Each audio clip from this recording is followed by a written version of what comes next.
For more on this historic visit, global affairs analyst Calvin Dark joins me from Washington, D.C. Thank you for joining us on The World Now. Well, quoting President Biden, rock solid. That's how he's described the U.S.-UK relations. But how solid do you think this rock is? Because both countries don't exactly completely agree on the U.S. president supplying cluster bombs to Ukraine. Hi, good to be here. I think that the relations are rock solid, and when you look at the differences that both countries are experiencing now, they're very small in relation to the larger picture of U.S.-UK relations. But when it comes to the issue of the cluster bombs, we have to remember that, of course, every country has their own policy of whether or not they will use them. The United States is not a member of the treaty that forbids them. Is a lot of opposition here, mostly from Democrats, about Biden using them. But we have to remember that for the UK and other allies that, have maybe disapproved, it's easy to disapprove if you're not having to make the difficult decision. I think one of the things that Biden said over the weekend is key, that just because he agreed to provide these cluster munitions to Ukraine doesn't mean it wasn't a difficult decision.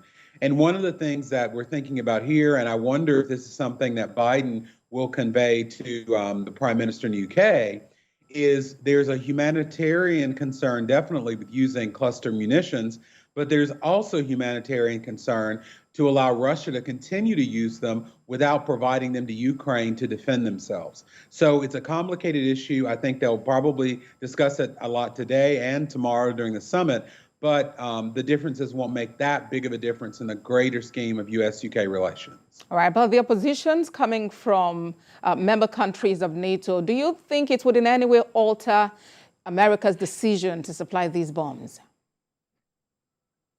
No, I believe that for this decision, any deterrence, I guess, or any reason that Biden wouldn't have wanted to use them came internally. Like I said, you've got Republicans, interestingly, who have been pushing for Biden to provide these cluster munitions for a while. Democrats, some have told Biden not to because of the humanitarian concerns. But as Biden said, this wasn't done, without the allies' knowledge.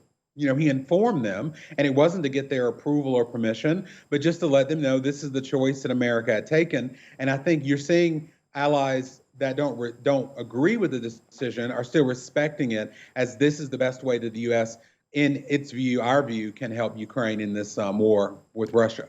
All right, let's talk about Ukraine's plans and efforts to join NATO. That's been on, but as it stands, the U.S., which is one of its strongest allies, is of the view that all of that should wait until the war is over. What impact do you see this have on President Zelensky and the war that is raging in his country? Well, I think that Biden is right to say that Ukraine can't start the process of joining NATO until the conflict is over, simply because of the Article 5, NATO's Article 5, obligations for common defense among its members. Because if Ukraine were to, for example, join NATO now, that war now becomes between Russia and the NATO alliance. So that is why Biden is saying the war has to be over, and it has to have a peaceful conclusion before that can happen. But now that doesn't mean that Biden or others don't support Ukraine joining, and it doesn't mean that the summit can't issue a signal, I think is what Zelensky referred to it, that they would be open to Ukraine joining. But joining before the war is over will be dangerous, because then it brings into a whole other level of engagement between NATO and Russia.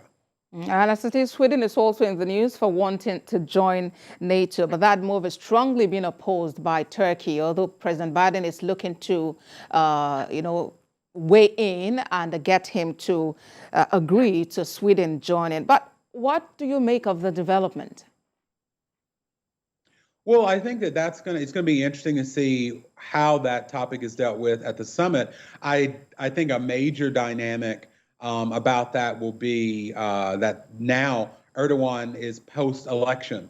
And we all know that leaders have certain stances that are a lot more firm during election periods than maybe they are after it. So I think that may play a factor. And I also believe that this isn't in a vacuum, that this decision by Turkey, maybe they will come to the United States position if, for example, other issues with, the Kurds and Turkey's mediator role with Russia, there could be some give and take in that. So I'm hopeful that that will be resolved during the summit, or at least in the right direction.